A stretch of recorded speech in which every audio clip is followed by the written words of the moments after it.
Assalamu alaikum. Auzu billahi minash shaitanir rajim. Bismillahir rahmanir rahim. Rabbi zidni ilma. Rabbi zidni ilma. Rabbi zidni ilma. Rabbi yassir wa la tu'assir wa tammin bil khair. Rabbi shrah li sadri wa yassir li amri wahlul 'uqdatam min lisani yafqahu qawli. It's the second part of obstetrics and gynecology 10 page at a row. It's the obstetric part of the next 10 page. Now I will highlight some parts which is very emergency to remember, the emergency box to remember regarding obstetrics. First of all, start with this. This is the box you have to remember totally, because any question may come from this box.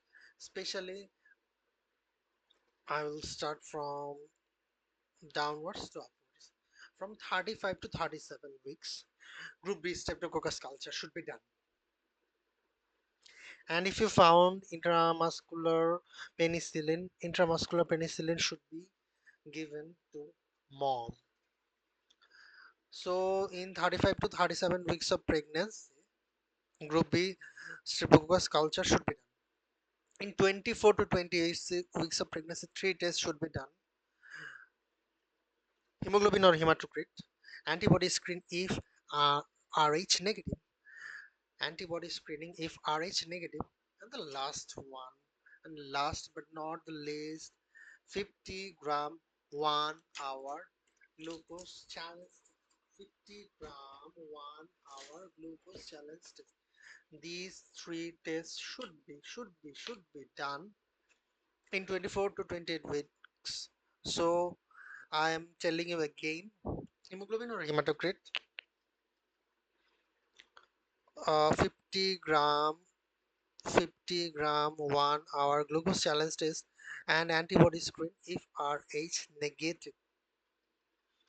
In initial prenatal visit, what should be done? Rh type or antibody skin, hemoglobin, hematocrit, MCV should be done. HIV, VDRL, RPR, HBsAg, rubella and varicella immunity, PAP test, chlamydia PCR, urine culture, and urine protein should be done. Women who are at risk for undiagnosed type 2 diabetes mellitus should undergo screening and initial prenatal visit with the hemoglobin A1C or glucose challenge tolerance test. All other patients should undergo oral glucose challenge test at the end of the second trimester in 24 to 28 weeks.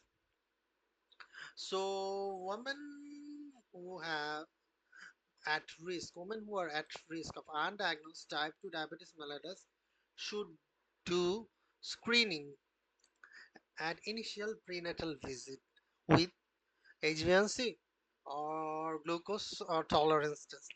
But the rest of the patient at the end of the second trimester, 24 to 28 weeks, they should done 50 gram 1 hour glucose challenge test. The most common approach consists of screening with 1 hour 50 gram glucose challenges followed by confirmation with 3 or 100 gram glucose challenge test. Universal screening for HIV, hepatitis B, syphilis is required at the initial prenatal visit. HIV, syphilis, HBsAg should be done in high risk patient prior STI age less than 25 are also screened for chlamydia trachomatis. So these three is a very important: HIV, VDRL, and HBsAg. And for high risk women, chlamydia also took into consideration. So initial prenatal visit, this is a emergency box that you have to remember, that initial prenatal visit, Rh type antibody screen, hemoglobin, hematocrit, MCV. Rh type antibody screen, hemoglobin hematocrit MCB, HIV VDRL RPR, HB, HIV VDRL or RPR and HBsAg, these three, and if age is less than 25 and prior STI, then chlamydia should be added. Then pap test if screening is indicated, urine culture and urine protein. Urine culture and urine protein should be done.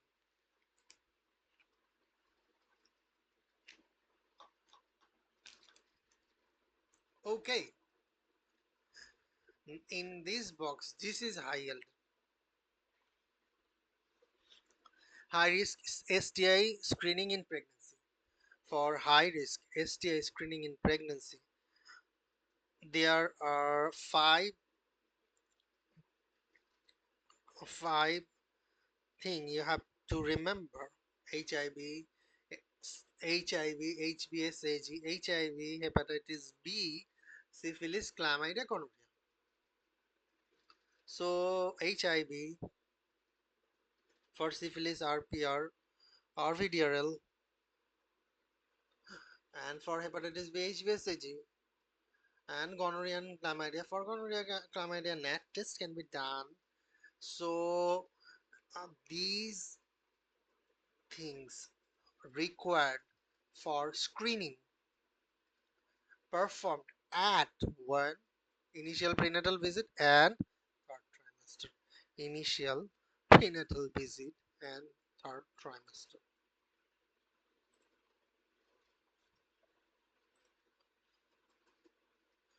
So, who are the high risk patients? Age less than 25, prior STI, high risk sexual activity, multiple partners, commercial sexual work.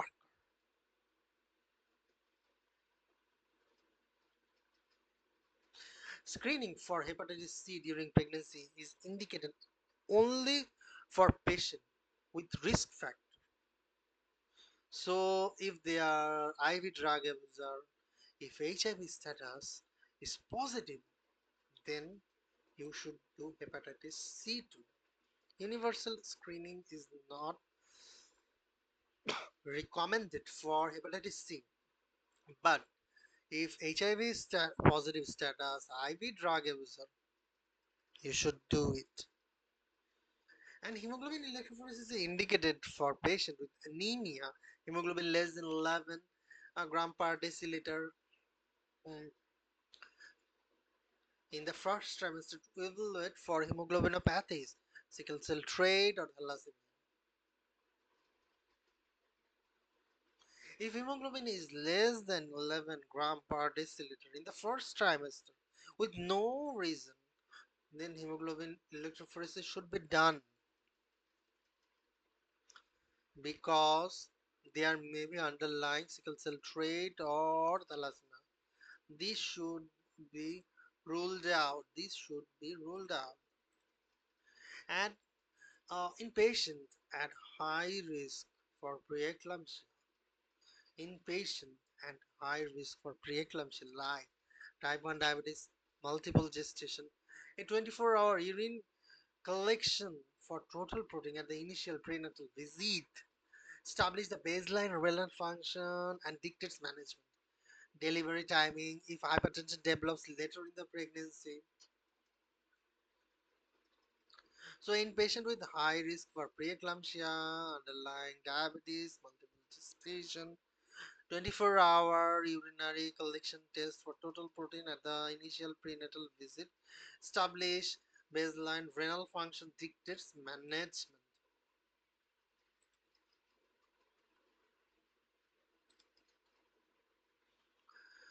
An early an early glucose challenge test screens for undiagnosed pregestational diabetes mellitus and is indicated in patients with BMI more than 25 kg per meter square and an additional risk factor prior gestational diabetes, first degree relative with type 2 diabetes mellitus.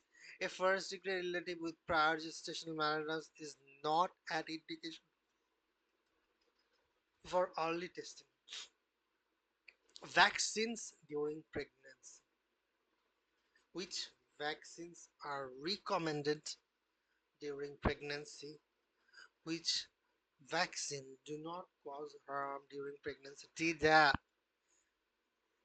inactivated influenza, rogam. So recommended vaccines are these three: Tdap, inactivated influenza, and rogam, raw immunoglobulin, indicated for high risks. Indicated for high risk infant hepatitis A, B, pneumococcus, haemophilus influenzae. So shine should be remembered. Streptococcus pneumoniae, haemophilus influenzae, Neisseria meningitis, Neisseria meningitis. There is hepatitis A, B, and varicella zoster immunoglobulin indicated in high risk infant. Contraindicated HPV, MMR, live vaccine, and varicella. Varicella zoster immunoglobulin can be given in high risk, but varicella zoster vaccine should be avoided.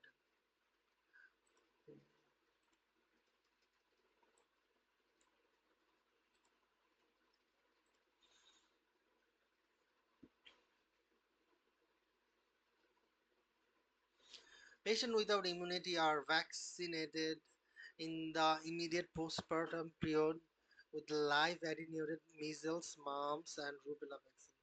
The MMR vaccine is a live attenuated vaccine and is contraindicated during pregnancy HPV, MMR, live vaccine, and varicella.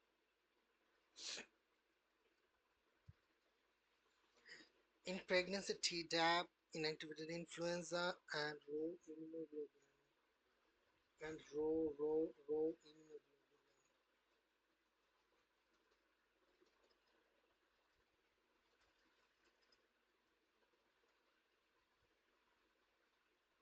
Varicella in pregnancy can be associated with maternal complication, pneumonia, meningitis, encephalitis, congenital anomaly, cicatricial lesions, cataract, chorioretinitis.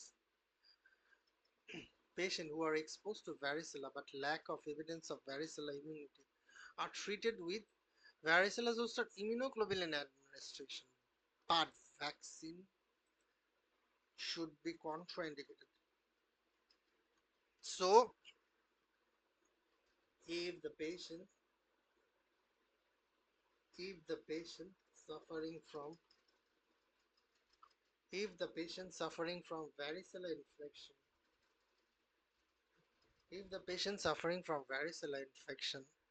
you can give varicella zoster immunoglobulin, but you cannot give varicella vaccine. What are the recommended vaccine? Tdap, inactivated influenza, rogam.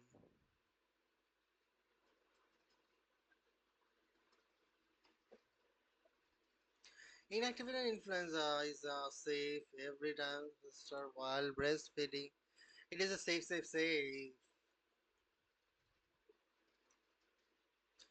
Universal screening for TB during pregnancy is not recommended. Universal TB is a very popular disease, but we are not doing tests for TB universally. Screening is reserved for patients who would require treatment during pre-pregnancy and who are at risk for active disease, immunocompromised, contact with individuals with active disease, and asymptomatic patients who recently immigrated less than 5 years are screened postpartum. This is high L box, pregnancy and exercise, absolute contraindication, and pregnancy and exercise, amniotic fluid leak. If there is amniotic fluid leak, if there is cervical insufficiency, if there is multiple pregnancy, multiple gestation, if there is placenta previa, placental abruption, premature labor, preeclampsia, severe heart and lung disease. These are the absolute contraindication for exercise. In pregnancy, you can do some light exercise, but you should not do contact sports like basketball, like hockey, soccer. You should not do such activities like high fall risk, downhill skiing, gymnastic, horseback riding, scuba diving. These are unsafe activities. Hot yoga. These are unsafe activities. Should not be done in pregnancy. Mm, These can cause premature labor. This can cause premature labor, and that would be a trauma for the woman. That would be a trauma for actually a full family. So exercise during pregnancy is associated with decreased risk of gestational diabetes mellitus, preeclampsia, and cesarean delivery. But however, exercise during pregnancy may exacerbate some obstetric obstetric condition, uh, some condition, and exercise should be avoided in patients with the following features: at risk of postpartum delivery, at risk for preterm delivery due to cervical insufficiency, preterm labor during current pregnancy, preterm premature rupture of the membrane. This condition you should avoid exercise. At risk for antepartum bleeding, placenta previa, and persistent second and third trimester bleeding, and with an underlying condition like severe anemia, hypertensive disorder of the pregnancy, preeclampsia, restrictive lung disease, severe heart disease. In this type of condition, should not exercise. And illicit drug abuse in pregnancy, their risk factor: adolescent pregnancy, late or non-compliant adolescent pregnancy, late or non-compliant prenatal care, inadequate pregnancy, weight gain, obstetric complication, obstetric. These are the box you should be witness. You should just have a look. And that illicit drug abuse in pregnancy can cause fetal growth restriction, can cause abruptio placenta, can cause fetal demise. This word is very important. Abruptio placenta is associated with illicit drug abuse in pregnancy. Placenta previa is regarding with the exercise. Placenta previa is regarding with the exercise. Intimate partner violence, you should evaluate. Routine anal examination should be done. Suspicious signs and symptoms, bruising should be. Prenatal visit should be done. Intimate partner violence, prenatal visit should be done. Evaluation. Consequence: in intimate partner violence can cause homicide, mental health disorder, PTSD, unintended pregnancy complications, abruptio placentae, STD infections, and management, safety planning, local shelter referral, and psychosocial counseling. Screening commonly includes both open-ended and specific. Screening commonly open-ended and the postpartum screening, the intimate partner violence (IPV) increases during the postpartum period due to increased emotional, physical, and financial stressor. Therefore, routine postpartum screening for IPV, intimate partner violence, is required to decrease the risk of maternal and infant morbidity. Patients who screen positive should be assessed for immediate safety and given additional resources. A postpartum 2-hour glucose tolerance test to screen for a postpartum 2-hour glucose tolerance test is screened to look for type 2 diabetes mellitus in patients who had gestational diabetes mellitus. In 24-hour urine total protein collection can distinguish between gestational hypertension and preeclampsia. Patient with antenatal gestational hypertension can develop preeclampsia up to 6 weeks of postpartum, because there is a term called postpartum eclampsia, that is very dangerous. Ultrasound dating, this should you just have a look. This you should just show initial look. Actually, I don't remember this type of thing. First trimester ultrasound with crown rump length measurement is the most accurate method in determining. These words should be remembered.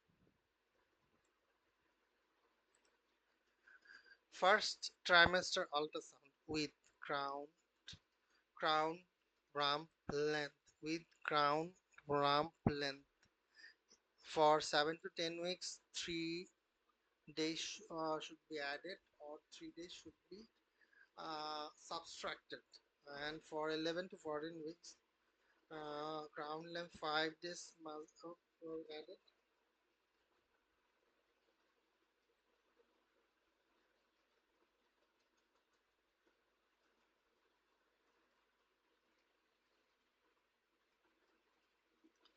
At 20 weeks of gestation, fundal height can be measured.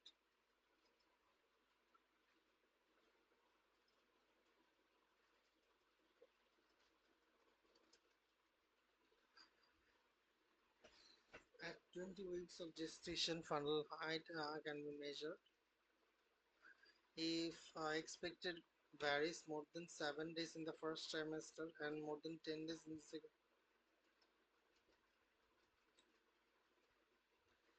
If expected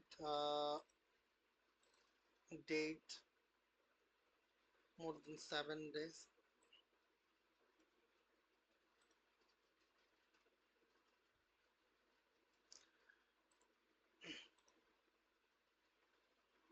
So after 20 weeks, fundal height. So after 20 weeks, fundal height can be measured in centimeter. This is done by measuring the pubic symphysis to the top of the fundus. And this measurement correlates with the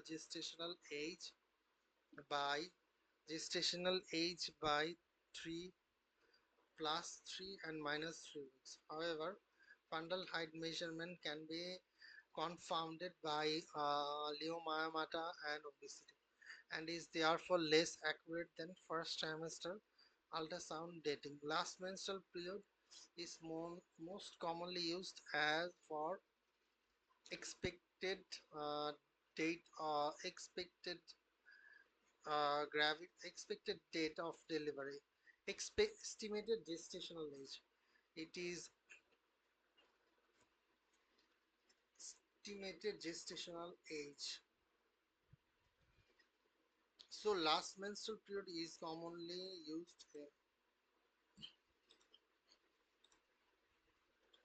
used for estimated gestational age, but may also inaccurate. Pregnancy dating by last menstrual period assumes a normal 28-day cycle, with fertilization occurring on day 14. Many women do not have a 28-day cycle, and fertilization may occur before and after age 14. The in a patient with reliable last menstrual period and normal means, the estimated date of delivery and gestational age are based on last menstrual period. Um,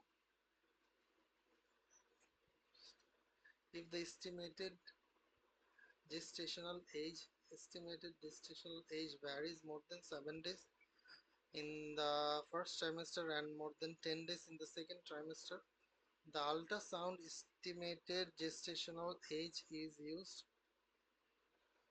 If the estimated gestational age varies more than 7 days in the first trimester and 10 days in the second, then ultrasound estimated gestational age is used rather than last menstrual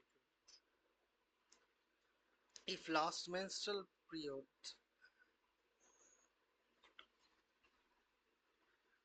And estimated gestational age, there is a variation more than 7 days in the first trimester.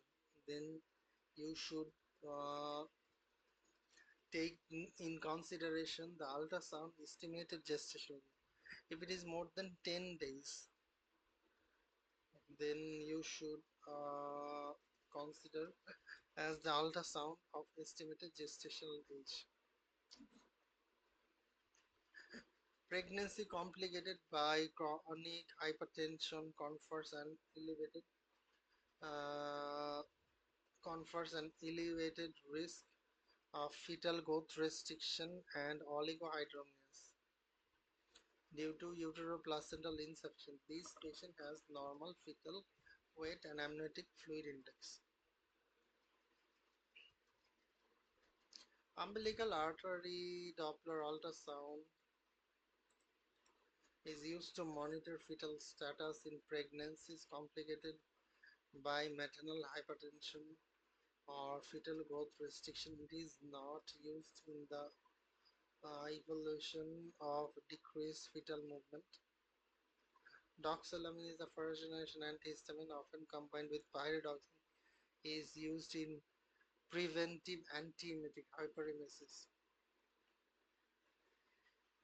Heavy testing, Claymore Bettke testing in Rh negative patient with heavy vaginal bleeding during pregnancy to evaluate for fetal-maternal hemorrhage that can lead to Rh alloimmunization. Prevention is anti-D immunoglobulin ROGAM. Bettke test KB testing is required in Rh negative patient with heavy vaginal bleeding during pregnancy to evaluate for fetal-maternal hemorrhage that can lead to Rh alloimmunization. Amniocentesis is typically performed for fetal karyotype analysis in case of suspected case of fetal aneuploidy. Fetal aneuploidy abnormal first trimester integrated screening test. Amniocentesis performed for fetal karyotype analysis. Fetal fibronectin is done between 22 to 35 weeks of gestation, how to distinguish preterm and false labor. It is done fetal fibronectin done to distinguish between preterm and false labor. This is the type of pessary given in the uterus in the into the vagina and given here incontinence dish without support, ring without support, cube, Smith, jelly horn, and Hodge. And that's all about 10 page at a row. Hope you enjoy.